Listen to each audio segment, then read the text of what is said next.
There are TV shows you watched once as a kid and completely forgot by Tuesday morning. You know the kind. You remember there was a couch and some people and maybe a dog, but that's it. Gone, like it was never there. And then there are TV shows so permanently wired into who you are that you could close your eyes right this second, right now, wherever you're sitting, and recite the entire theme song without missing a single word. Every beat, every pause, every place where the music does that thing and you feel it somewhere behind your ribs without even trying, without even meaning to. The Fresh Prince of Bel-Air is absolutely one of those. But here's what's going to mess with your afternoon. Seriously, even if you've been quoting this show since before some of the people leaving comments on this video were born, even if you can do the Carlton dance on command, and if you can, I respect you deeply, even if you know every one of Jeffrey's slow burn insults, and you still get that particular feeling in your chest during one very specific episode in Season 4, you know exactly which one I mean. There's a very real, very humbling chance that you have been watching this show your entire life and completely missing what was actually happening underneath the surface. These aren't the kind of facts you skim in a trivia article at 2 in the morning. These are the things that happened behind the cameras, inside the writer's room, and in the private conversations between the people who made the show that changed everything about how it turned out. Some of these facts are funny.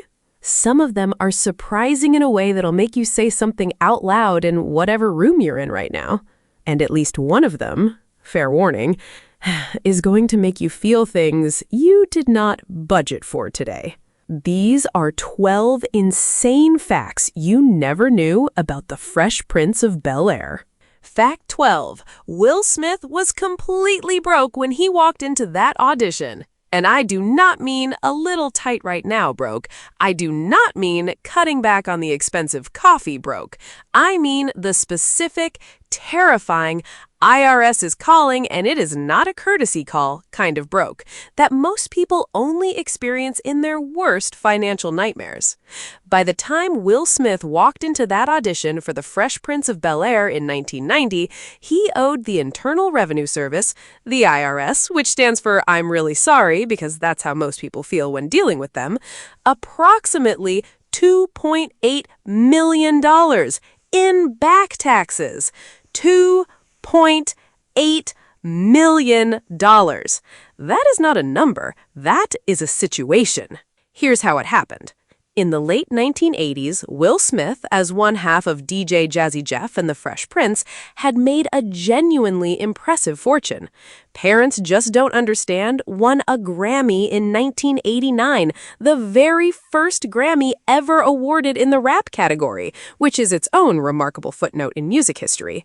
And suddenly, Will Smith had more money coming in than he'd ever imagined. He was 19, 20, somber.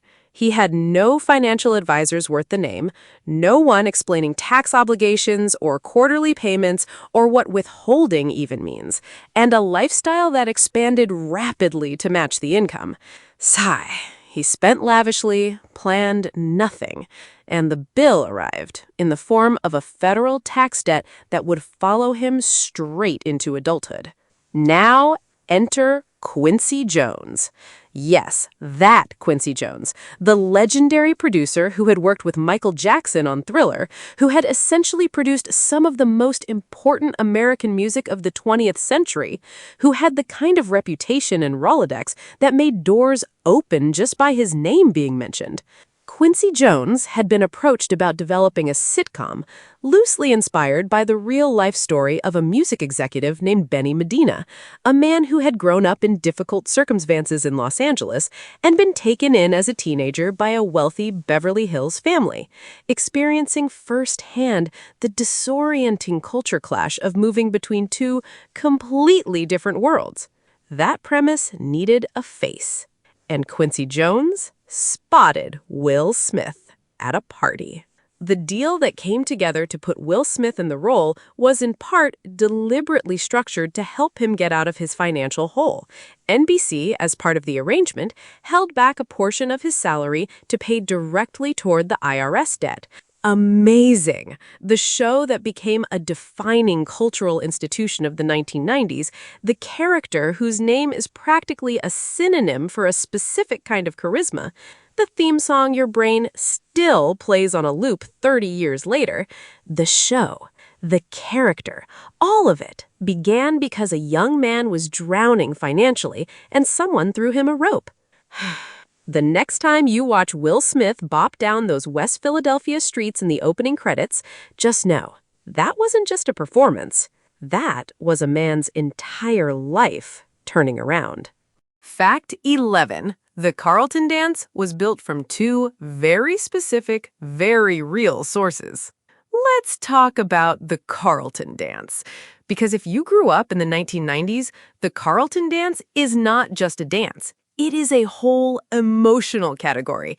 It is what pure, uncontainable joy looks like when a man in a sweater vest completely surrenders to Tom Jones and stops caring what anyone thinks. It is, and I say this with complete sincerity, one of the greatest recurring physical comedy moments in the entire history of American television. And it was not an accident. It was not improvised on the spot one afternoon. Alfonso Ribeiro, who played Carlton Banks with a level of committed precision that the role absolutely deserved, built that dance from two very specific, very real sources. And when you find out what they are, you will never be able to unknow it. The first source? A 1987 Pepsi commercial featuring Eddie Murphy. Not a film, not a stand-up special, a soft drink advertisement. In that commercial, Eddie Murphy does this particular move, a loose, energetic, arms at odd angles kind of full-body commitment that radiates a very specific, I am too famous to be embarrassed by anything, energy. That move was the first building block. The second, and this is the one that genuinely catches people off guard every single time, was Courtney Cox. Yes, the actress who would later become one of the most recognizable people in television history as Monica Geller on Friends. Before all of that, in 1984, Courtney Cox appeared in Bruce Springsteen's music video for Dancing in the Dark. She's the girl he pulls out of the audience to dance on stage with him. And the way she moves in that video, that earnest, slightly stiff, enthusiastically committed style of dancing that is working very hard and not worrying at all about whether it looks cool, that was the second building block. Take Eddie Murphy's loose, chaotic energy, add Courtney Cox's sincere, full-effort commitment. Set the whole thing to It's Not Unusual by Tom Jones. That is the Carlton dance. That is the origin story. Ribeiro brought it to the producers himself. It was not in the script. There was no note from the writers saying, Carlton erupts into a strange dance here. He showed up to a production meeting, demonstrated what he thought Carlton would do when overcome with happiness, and they said yes, immediately. One of the most quoted, most imitated, most beloved running gags in 90s television was an actor deciding what his character would be and then being given the room to do it. Every wedding reception since 1992 owes a debt to Alfonso Ribeiro, Eddie Murphy. Fact 10. James Avery was a far more layered man than most viewers ever knew. Uncle Phil, the man, the mountain, the judge, the man who could reduce a room to silence with a single raised eyebrow, and then, 2 scenes later, make the same room cry. James Avery's portrayal of Philip Banks was the gravitational center of The Fresh Prince of Bel-Air in a way that the show's premise doesn't fully prepare you for. Because on paper, Uncle Phil is the obstacle. He's the establishment. He's the authority figure that the fun, charismatic lead has to bounce off of. That's the role as written. That is not the role as James Avery performed it. What most people watching at home never knew was how much of who James Avery actually was poured into that character every single week. Before he was Uncle Phil, James Avery served in the United States Navy during the Vietnam era. He saw things. He experienced the particular weight of that historical period in a personal, not filtered through a documentary way. And when Avery played Philip Banks talking about what he had built from nothing, about the sacrifices that bought the BEL-AIR mansion, about the specific kind of dignity that comes from earning your place when the world doesn't automatically offer you one, there was a lived understanding behind those words that no amount of acting technique can manufacture. You can't fake that. It's either there or it isn't. What is even less well known is that James Avery was a published poet, not someone who wrote a few poems in a notebook and called it a hobby, actually published. He had a genuine, serious relationship with language and literary craft that informed the way he approached every single line of dialogue. When you watch Avery deliver the heavier speeches on the show, the ones that land like something real, not just something scripted, you're watching a man who understood the difference between words that sound true and words that actually are. He was also, by all accounts from everyone who worked with him, the person the entire cast looked up to on set. Will Smith has spoken at length about what it meant to work alongside Avery in those early years, that showing up to a scene with James Avery was an education in what it actually means to be present, to listen, to make a scene better rather than just getting through it. James Avery passed away in December 2013. He was 68. The tributes that came from people who knew him, cast members, crew, directors, people who had only ever worked with him for a single episode, they were overwhelming in their consistency. The word that kept appearing over and over wasn't talented, it was generous. That is a specific thing to be remembered for, and he earned every syllable of it. Fact 9. The original Aunt Vivian was replaced, and the fallout lasted nearly 3 decades. This one is complicated. It is uncomfortable. And because this is a channel that respects the real history of these shows, rather than just the easy version of it, we are going to talk about it. Honestly, Janet Hubert played Vivian Banks, Aunt Viv, for the first 3 seasons of The Fresh Prince of Bel-Air. And to be completely direct, her performance was extraordinary. She brought a presence to that character, warmth, sharpness, a fully formed interiority that made Vivian Banks feel like a real person sharing a house with everyone else, not a supporting character orbiting the lead. She was remarkable. That is not debatable. After season 3, she was gone, replaced by actress Daphne Maxwell-Reid, who played Vivian for the show's final 3 seasons. The official explanation at the time involved contract disputes. Janet Hubert told a very different story. She said publicly, repeatedly, and in very direct terms, that Will Smith had used his influence on the production to have her removed, that there had been conflict between them, that she had advocated for herself and her worth on set, and been punished for it. She went on record with language about Will Smith that I am absolutely not going to repeat here, and she carried that anger publicly for the better part of 3 decades. Will Smith said very little about it for a very long time. For 27 years, this hung over the show's legacy, an open wound that fans knew about and mostly handled by picking a side and staying there. It complicated rewatches. It sat in the background of every celebration of the show's anniversary. Then, in 2020, HBO Max produced a Fresh Prince reunion special. They invited Janet Hubert. Will Smith and Janet Hubert sat down together, on camera. And what happened in that conversation, the honesty of it, the pain visible in both of them, the acknowledgement that there were wrongs on multiple sides, that neither of them had emerged from that conflict without damage, was one of the more genuinely affecting things ever attached to this show. It wasn't a tidy resolution. Some things that break that badly don't fully repair, but it was real. And for anyone who had been carrying the weight of that story for 27 years, real was more than enough. Okay, I have to stop here. just for a second, because here's something that genuinely gets me. The majority of people watching right now have never hit subscribe. You just watched 4 facts that took real research and real care to put together, and you probably even smiled at one of them. Subscribing costs you exactly nothing. It takes 2 seconds, and it means you're officially part of the group of people who take these shows seriously, who understand that the stories behind the shows are just as worth knowing as the shows themselves. Hit subscribe.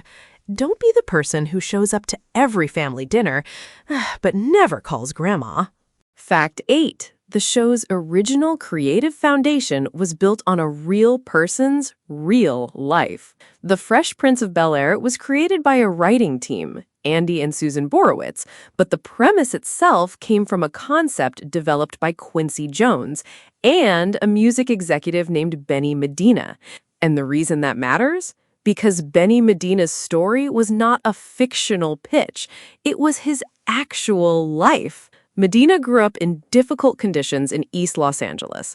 As a teenager, through a remarkable series of events, he was taken in and essentially raised by a wealthy white family in Beverly Hills, the Berry Gordy family, as it happens, of Motown Records fame. The experience of suddenly living inside a world of wealth and privilege that was not only unfamiliar to him, but actively foreign, a different culture, a different set of rules, a different set of unspoken expectations, that was the foundation of what the show was built on. Now, when that premise was transposed to a young black rapper from West Philadelphia and a fictional black family in Bel-Air, something interesting happened. The culture clash dynamic that was at the core of the original concept became more nuanced because the clash was no longer strictly about race and class in the way Medina's original story was. Will Smith's character wasn't arriving in a different world because of racial difference.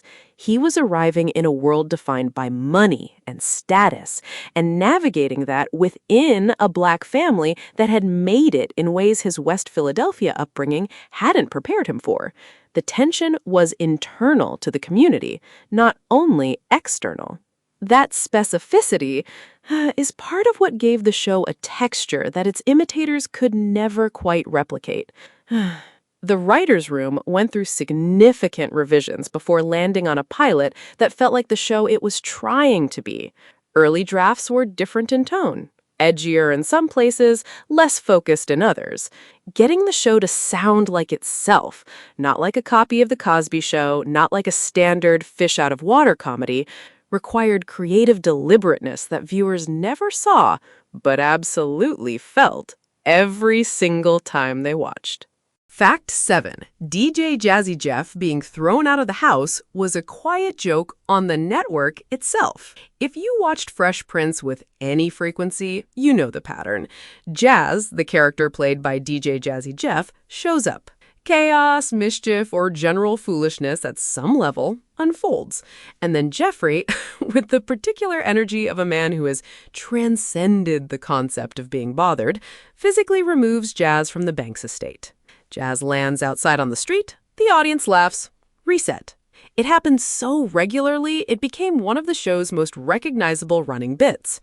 But here's what was actually happening, on a different level entirely. During the development of the show, there was resistance from certain NBC executives about how large a role DJ Jazzy Jeff should play. The concern, expressed in the particular language of network television in 1990, was that leaning too heavily into Will Smith's hip-hop world might make the show feel too rap. There was a nervousness at the broadcast level about how much of that world should be visible in what was ultimately supposed to be a broad audience family sitcom. Will Smith pushed back on this. He wanted his friend and creative partner involved. The compromise that emerged allowed DJ Jazzy Jeff to appear as a recurring character, but in a limited role. Enough to be present, not enough to shift the show's center of gravity. And then, the writers, whether consciously or not, and I like to think it was conscious, built the running gag around Jazz being physically ejected from the house.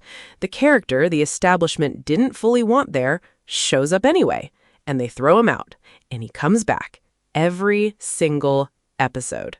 It is either a complete coincidence or one of the more sharp pieces of meta-commentary in early 90s television, the joke that was also a statement. Either way, it worked. Fact 6. The Banks family mansion is a real house, and people make pilgrimages to it. The Banks family home, that sprawling, fountain-fronted, immaculately landscaped BEL-AIR estate that bookends every single episode. The kind of property that makes you feel simultaneously inspired and slightly inadequate, which is honestly the ideal emotional combination for a situation comedy premise. You've seen it so many times, it probably feels imaginary, like a place that only exists in television logic. A beautiful, perfect, fictional lie.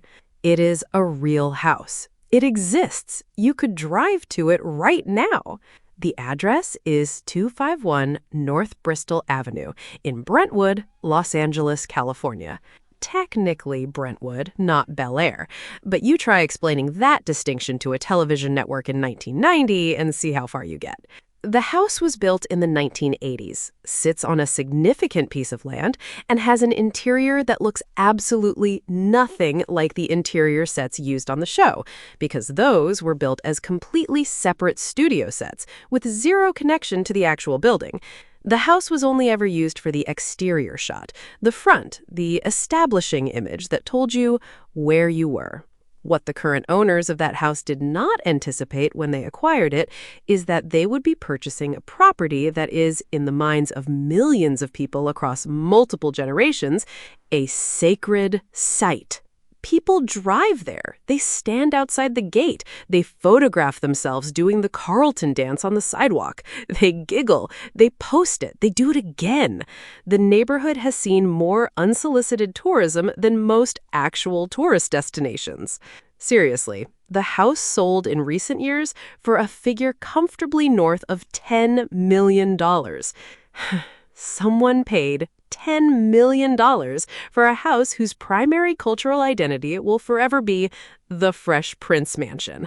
If that person had any idea what they were walking into, they either accepted it with joy, or they have developed a very philosophical relationship with their own property value. Look, only about 1 in every 100 people watching right now is actually subscribed. That genuinely surprises me. Because you clearly care about this enough to still be here. You just spent real time on this. Hit subscribe. You're not just clicking a button. You're joining a group of people who believe the stories behind the greatest TV shows of our lifetime deserve to be told properly. We're going deep on every show that shaped this era. Don't miss what's coming. Fact 5. Alfonso Ribeiro was already a professional, long before Fresh Prince. Carlton Banks, the sweater vests, the Ivy League values in a hip-hop household, the man whose idea of rebellion is enthusiastically performing a Tom Jones song at a party that everyone else at the party is finding increasingly confusing. It is one of the great character performances of 1990s television, played with a precision and a commitment that made Carlton Banks feel genuinely real, rather than a collection of jokes about class anxiety. What most people watching didn't realize was that Alfonso Ribeiro arrived on that set as someone who already knew exactly what he was doing. Ribeiro had been a child performer before Fresh Prince was even a concept. He appeared on Broadway in The Tap Dance Kid in the early 1980s, performing live in front of real theater audiences night after night as a young teenager. He had already developed the kind of stage presence and technical control that most actors work for years to build. And then, this is the one that stops people. Alfonso Ribeiro appeared in a Pepsi commercial alongside Michael Jackson in 1984. Michael Jackson, Thriller-era Michael Jackson, the man who was, at that precise moment in history, arguably the most famous entertainer on the planet, performing at the absolute peak of his commercial and cultural power. And a teenage Alfonso Ribeiro was in that advertisement, holding his own, performing alongside him, not in the background, in the commercial. By the time Fresh Prince came around, Ribeiro had more years of professional performance experience than Will Smith, who was crossing over from music into his first acting role. Smith was the star, the draw, the name on the poster. Ribeiro was the professional. That experience is visible in how Ribeiro built Carlton into something richer than the script required. Carlton could have been a simple one-note caricature, the preppy black kid who acts like he grew up in a Ralph Lauren catalog. Ribeiro refused to flatten him. He gave Carlton conviction, warmth, a person who genuinely believed in his values, rather than someone who was just there to be the butt of a joke about assimilation. That choice elevated every scene Carlton was in, and it came directly from a performer who knew exactly what he was doing. Fact 4. The show very nearly did not get a second season. This is one of those facts that, once you know it, makes you look at every season after the first with a very different level of appreciation. The Fresh Prince of BEL-AIR premiered in September 1990 to solid enough numbers. It found an audience, the buzz was generally positive, but between the end of season 1 and the decision about renewal, the situation was more precarious than the show's eventual legacy would suggest. The ratings across season 1 were uneven. There were strong episodes and weaker ones. NBC was watching the numbers closely, making calculations that had everything to do with advertising revenue and very little to do with cultural significance. Renewal was not automatic. The show was, by the network's own internal metrics, on uncertain ground. At the same time, there was creative friction that the production itself was working through. The show hadn't yet fully become what it was supposed to be. Some of the early episodes feel, in retrospect, like a show still searching for its own voice. Too conventional in places, not quite capturing the specific energy that Will Smith and the premise were capable of generating when everything clicked. Will Smith, despite being a first-time actor with no television experience, pushed back vocally. He advocated both within the production and upward toward the network for the show to be sharper, more specific, more genuinely connected to who he was and where the character came from. Now, this is a remarkable thing for a first-season lead actor to do, especially one without the institutional leverage that comes from years of credits. Most people in that position, they put their head down and honor the contract. Smith decided the show was worth fighting for. The adjustments made going into season 2, creative refinements, some behind-the-scenes changes, a clearer sense of what the show actually wanted to be, resulted in a second season that was considerably stronger than the first. The show found its identity, the cast found their rhythm, and then, for 4 more seasons, it kept building into exactly the institution that it has remained ever since. The Fresh Prince that lives permanently in the cultural memory almost didn't get the chance to become itself. That is both uncomfortable and clarifying. Fact 3. Will Smith memorized scripts in a way nobody else on set was doing. There is a story about Will Smith's preparation habits on the set of The Fresh Prince that has circulated among people who worked on the show for years. And the more you sit with it, the more it tells you about the specific kind of intelligence he was operating with. Will Smith, coming from a background in music rather than theater or formal acting training, did not have a natural relationship with reading and processing scripts in the traditional way. He has mentioned in interviews over the years, without framing it as a dramatic revelation, just as a matter of fact, that absorbing text through reading was not his most efficient mode. Scripts read line by line, drilled and repeated, as most actors are trained to do them, wasn't how his mind worked best. So, he built a different system. He would have the entire script recorded as audio, the full script, all characters, every single line, and he would listen to it repeatedly. He absorbed the dialogue orally, the way he absorbed lyrics and rhythms when he was making music. The process was slower in setup, but produced a depth of retention that was genuinely unusual. Here is the part that the rest of the cast noticed and talked about. He memorized everyone's lines. Not just his own, not just the scenes he was in, the entire script. Every character, every exchange between characters he wasn't even present for. The practical result of this? Will Smith arrived on set knowing the whole show. He didn't just know when his cues were coming, he knew everything that led up to his cues, everything that followed, and every dynamic between every character in every scene. Casual? He almost never needed a line.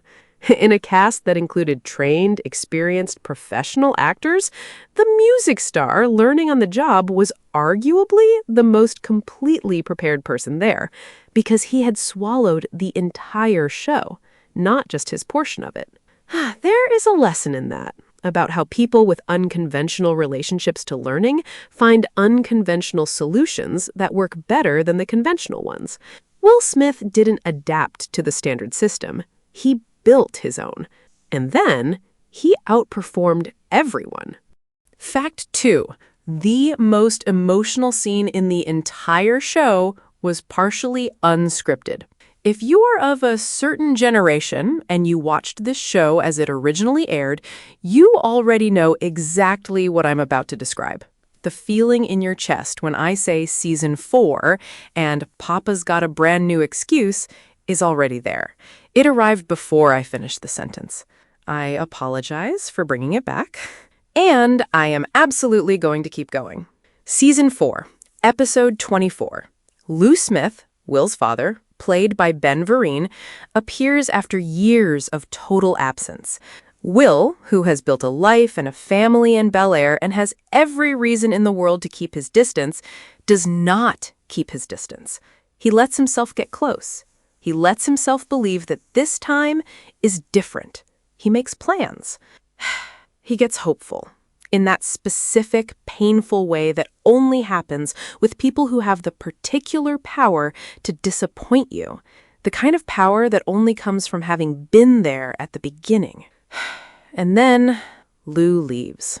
He makes his excuses. He promises to come back. Everyone in the room, Will, Uncle Phil, and every single person watching from home knows immediately and with complete certainty that he is not coming back. Uncle Phil offers to cancel his own trip to stay with Will. Will waves it off, dismisses it, does the face of someone who has decided not to feel anything, acts fine. And then he stops being fine. How come he don't want me, man? 6 words. If you know, you know. If you don't know yet, I am genuinely sorry for what I'm about to arrange for you to experience. Here is what a lot of people do not know about that scene. While the emotional arc of the moment, father leaves, son breaks, was in the script, what actually happened between Will Smith and James Avery in that take was not entirely rehearsed. The specific rawness of it, the precise way the breakdown arrived and how it sounded, and what it looked like. Fact 1. The theme song you know by heart almost didn't exist in the form you know it. All right, we have arrived. The #1 spot.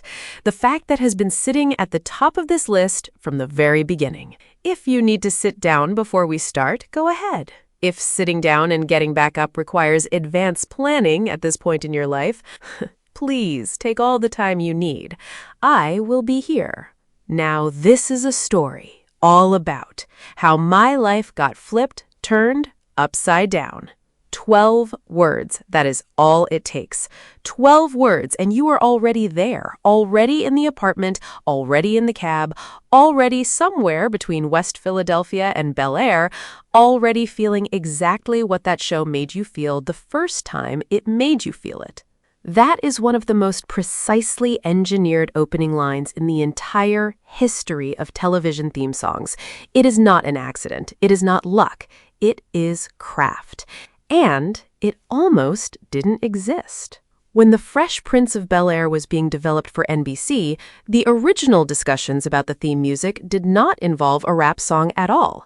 Early conversations included the possibility of a more traditional sitcom opening, something melodic, something produced in the conventional sense, something that played over a brief visual montage and created mood without communicating any specific information about any specific character. The kind of television theme that you hum comfortably, but couldn't tell you a single thing that happened in it. Recognizable as music, forgettable as storytelling.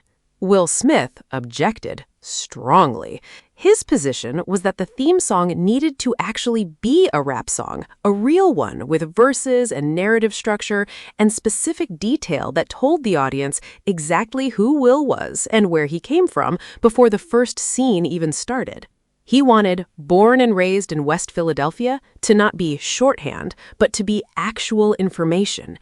He wanted the basketball and the fight and the mother's fear and the cab and the arrival in BEL-AIR to be described specifically so that you arrived at the first scene of the show having already taken the journey with the character. The song was written by Will Smith and DJ Jazzy Jeff. It was semi-autobiographical by design because the character Will was playing was, in most of the ways that matter, a version of himself, dropped into extreme circumstances. The specificity of those lyrics is the engine of why they work. You are not listening to a theme song that sets a general mood. You are listening to an origin story. There is a difference, and Will Smith understood it. What is less commonly known is that there is a longer version of the theme, a full version with additional verses that were cut purely for time. Network television in 1990 had an approximately 30-second to 1-minute window for an opening theme, not a second more. The full version of the song contains additional material that paints an even more complete portrait of the journey, bars that were removed not because they didn't work, but because the clock ran out. The fact that the version you know, trimmed, compressed, shaped to fit a broadcast schedule, still became one of the most widely recognized pieces of popular culture from the entire decade, says everything about how right Smith was to fight for it. The people born after 1996 who grew up hearing their parents play it. The people in their 50s and 60s right now who still know every single word without needing to think. The fact that, will it ever? No. Tell you what, chill. Still lands as a satisfying conclusion every time, in any room for any age group. Will Smith refused a generic opening for his show, wrote a real song instead, and produced an artifact of American popular culture that has now outlived the network that tried to give him elevator music. That is the most Fresh Prince outcome imaginable, and it is the most fitting way to end this list. 12 facts, some of them funny, some of them heavy, and at least one of them, and you know which one, that hit somewhere you weren't expecting. That is this show, though. That's exactly what it always was. It had the audacity to be funny and devastating in the same hour, sometimes in the same scene. And 30 years on, that's still what makes it worth talking about. Now, speaking of shows that were doing something far deeper than they got credit for at the time, our next video is going all the way back to 1971. All in the Family. 9 seasons, one of the most controversial and most important sitcoms ever made. And if you think you know that show, there is something about Jean Stapleton, the woman who played Edith Bunker, that is going to change the way you hear that character's voice. Forever. Not metaphorically. Literally. That voice, the one that could make Archie Bunker physically wince just by entering a room, was not an accident. It was not natural. It was a calculated, deliberate, surgically precise piece of character engineering by a very smart woman who wanted you to underestimate her. That story is in the next video. Click it right now, and I promise you will never watch Edith Bunker the same way again.